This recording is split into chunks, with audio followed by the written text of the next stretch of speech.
Hi everyone, कैसे हैं? I hope कि आप लोग अच्छे होंगे। दोस्तों, आप सभी को हमारे यूट्यूब चैनल में स्वागत है। यह वीडियो बहुत खास वीडियो होने वाला है। इस वीडियो में आपको पूरा जानकारी देंगे। आप द्वारिका जाना चाहते हैं गुजरात, इसका बारे पूरा बताएंगे कि इसमें कितना खर्चा आएगा, कहाँ रुकेंगे, कब जाइएगा और द्वारिका जाने के बाद आप कहाँ कहाँ घूम सकते हैं।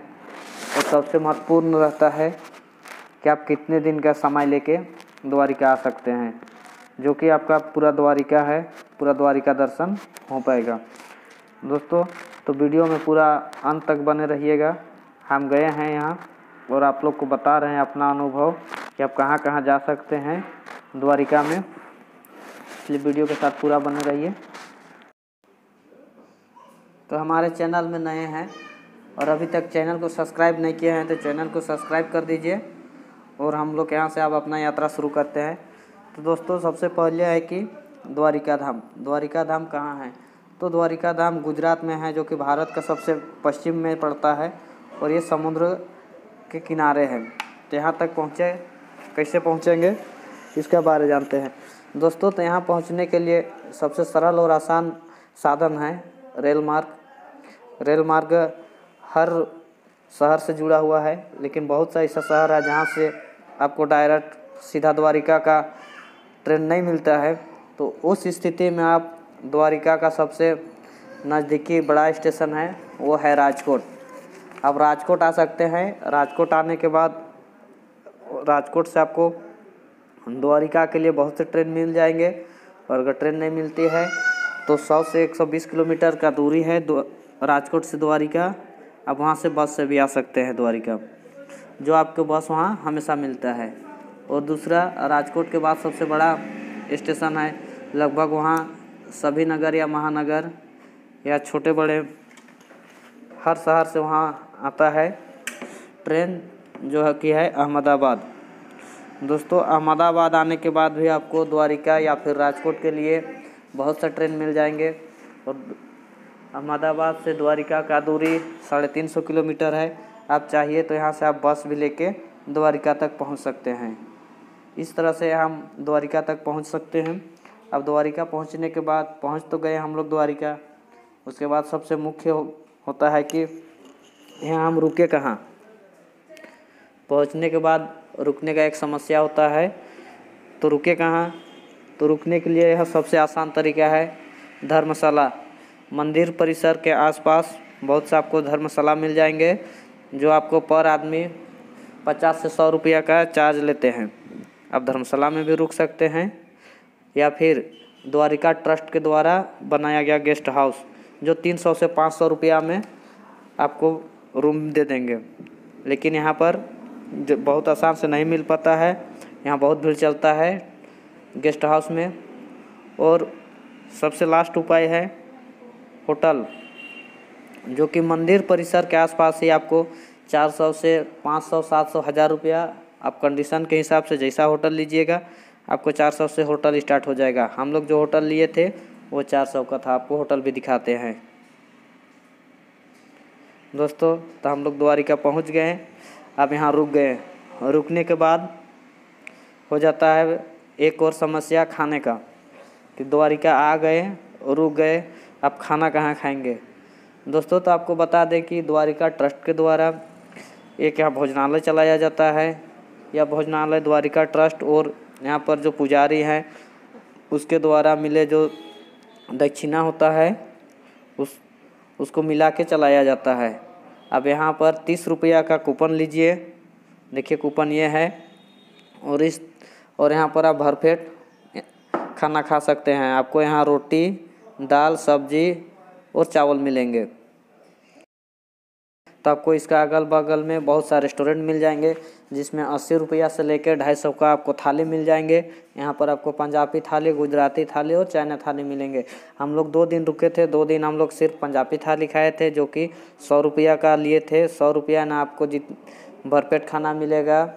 इसमें आपको रहेगा 3 तरह का सब्जी रहेगा, दाल रहेगा, सलाद रहेगा, पापड़ रहेगा, और आप जितने रोटी खाए और छाछ जितना पी सकते हैं। दोस्तों, तो हम लोग 100 रुपया करके खाए थे। दोस्तों हम लोग पहुंच गए, होटल में रुक भी गए, खाना भी खा लिए। अब खाना खाने के बाद कहाँ कहाँ हम लोग दर्शन कर सकते हैं या फिर घूम सकते हैं। तो सबसे पहले है द्वारिका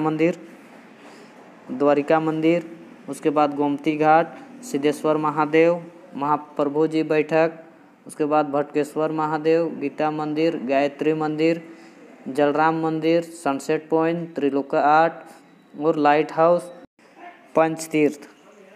दोस्तों तो समय के बाद जो सबसे महत्वपूर्ण चीज़ आता है वो आ जाता है खर्चा, कि हमको यहाँ कितना बजट, कितना खर्चा होगा। तो दोस्तों हम अपना पूर्ण अनुभव बताते हैं। ऐसा आप अभी तक कोई वीडियो नहीं बनाया होगा जो कि आपको पूरा खर्चा के साथ बताएगा, एक एक खर्चा कितना कम में होगा। और आपको बताएंगे तो आपको यकीन नहीं होगा कितना कम खर्चा में द्वारिका धाम, जो कि 4 मुख्य धाम है सनातन धर्म में, उसमें एक द्वारिका भी आता है। आप इस धाम का यात्रा कर सकते हैं। कहाँ कहाँ दर्शन करें, तो हम लोग शाम को पहुँच जाते हैं द्वारिका। यहाँ तो रात्रि 10 बजे तक भी दर्शन होता है। आप चाहे तो रात्रि में भी दर्शन कर सकते हैं, और नहीं तो जो होटल लिए हैं वहाँ खाना खाइए और रुक जाइए। सुबह 6 बजे से दर्शन शुरू हो जाता है। अब 6 बजे दर्शन कीजिए। दर्शन करने के बाद दर्शन करने से पहले आप गोमती घाट में नहा के दर्शन कीजिएगा, यह बहुत ही शुभ माना जाता है। यहाँ पर गोमती नदी और समुद्र दोनों का संगम है। आइएगा तो ज़रूर स्नान कीजिएगा। और स्नान करने के बाद आपका दर्शन हो गया, दर्शन करके निकलिए। दर्शन करके निकलने के बाद यदि आप खाना खाना चाहते हैं या नाश्ता करना चाहते हैं तो वो कर सकते हैं। उसके बाद यहाँ बगल का सभी मंदिर में आप दर्शन कर सकते हैं जो बताए हैं। इसका सबसे नज़दीक आपको मिल जाएगा गोमती माता का मंदिर। और आप सुदामा सेतु, जहाँ सुदामा सेतु का किराया 5 रुपया बच्चों का लगता है और 10 रुपया बड़ों का। आप यहाँ से पार हो जाइए और पंचतीर्थ का दर्शन कीजिए।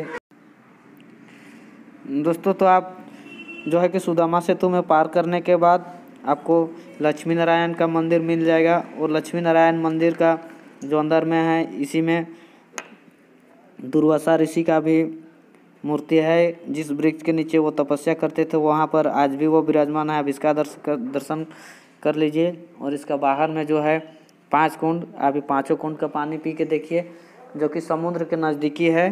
आपको पता होगा या फिर नहीं, तो इसके लिए अलग सा वीडियो है कि द्वारिका के अगल बगल जो 19 से 21 किलोमीटर का दूरी है, यहाँ पर कहीं पर आपको पीने लायक पानी नहीं मिलती है।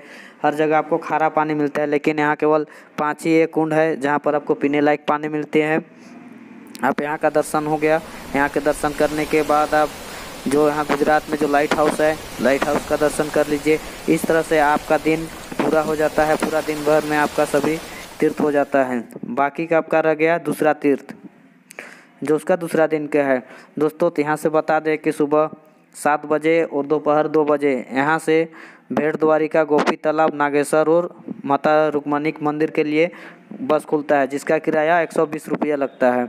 आपको सबसे पहले ये रुक्मणी मंदिर ले जाएगा, उसके बाद नागेश्वर महादेव, गोपी तालाब, फिर भेड़ द्वारिका। दोस्तों भेड़ द्वारिका आपको समुद्र पार करके जाना पड़ता है, जिसका किराया एक साइड का 20 रुपया लगता है, आना जाना 40 रुपया लगेगा। दोस्तों तो इस तरह से आप भेड़ द्वारिका जाके भेड़ द्वारिका में भी कृष्ण भगवान और सुदामा का दर्शन कर सकते हैं। और वहाँ के बाद आपको वही बस जो 120 रुपया में लेके गया था, आपको इंतज़ार करेगा वहाँ पे, आपको फिर द्वारिका ले आएगा। दोस्तों इस तरह से आपका दूसरा दिन 2 बजे तक का हो गया, अगर आप सुबह जाते हैं तो। और आपका अगर सुबह जाते हैं और 2 बजे तक हो गया, 2 बजे के बाद आपका ट्रेन है, तब ट्रेन पकड़ के अपना घर के लिए निकल सकते हैं। यदि आपका ट्रेन उसके बाद पहले है तो आप ये चीज़ पहले कर सकते हैं या फिर उसका दूसरा दिन आ सकते हैं। दोस्तों इस तरह से है कि अब द्वारिका का दर्शन आपको पूरा हो सकता है। दोस्तों तो ये वीडियो कैसा लगा? दोस्तों तो हम पूरा द्वारिका घूम गए, लेकिन इसमें कितना खर्चा आएगा वो बताते हैं। दोस्तों तो आप द्वारिका स्टेशन से शुरू करते हैं। द्वारिका स्टेशन और आपके शहर का बीच का जो आने और जाने का खर्चा रहेगा वो हम नहीं बता पाएंगे, कहे कि आप कौन सा शहर से आ रहे हैं, इसका खर्चा आप अपने से जोड़ लीजिएगा। दोस्तों तो द्वारिका स्टेशन से द्वारिका मंदिर तक का ऑटो किराया है वो 20 रुपया लगेगा। अब वहाँ से मंदिर तक पहुँच गए। वहाँ का जो रूम लेंगे वो 400 से स्टार्ट हो जाता है। तो हम लोग जो रूम लिए थे वो 400 का था 2 आदमी। दोस्तों खाने पीने का खर्चा, आप 2 दिन रह रहे हैं तो शाम को खाइएगा खाना 100 रुपया का थाली, तो 2 दिन खाइएगा तो 200। सुबह में आप नाश्ता कर सकते हैं, नाश्ता 30 रुपया में, 30 रुपया का प्लेट मिलेगा। इस तरह से आपका खाना हो गया।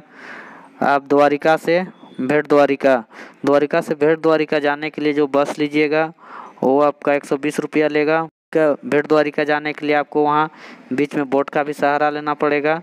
जो बोट का किराया एक साइड का किराया है 20 रुपया। आपको आने और जाने में 20 रुपया करके 40 रुपया लगेगा। दोस्तों वहाँ भी जाइएगा तो आप नाश्ता कीजिएगा 30 रुपया का। इस टाइप से आपका टोटल 800 से 900 रुपया के बीच में आता है। लेकिन हम इसको टोटल और एक्स्ट्रा खाने पीने का खर्चा मिला के 1000 रुपया मान लेते हैं। दोस्तों रहने और खाने पीने का खर्चा आपको 1000 रुपया लग जाएगा, जिसमें आप पूरा घूम सकते हैं। सभी मंदिर में लगभग दर्शन ही होते हैं, केवल आपको दर्शन करना है, तो इसीलिए इसमें प्रसादी लेना नहीं है, बाहर से प्रसादी ले सकते हैं। बस वाला आपको जो घुमाएगा उसमें आपको लिमिट टाइम देगा 20 से 25 मिनट। केवल आपको भेट द्वारिका में 2 घंटा का समय मिलेगा। दोस्तों तो वीडियो कैसा लगा आप ज़रूर बताइएगा, और चैनल को अभी तक सब्सक्राइब नहीं किए हैं तो सब्सक्राइब ज़रूर कीजिएगा।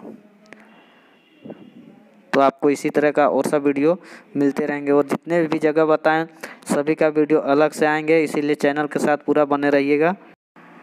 तो द्वारिका घूमने में 2 दिन लगा। एक दिन द्वारिका मंदिर और उसके आसपास, और दूसरा दिन रुक्मणी माता का मंदिर और भेट द्वारिका। ये करके आप यहाँ से अपना घर निकल सकते हैं। जय द्वारिकाधीश।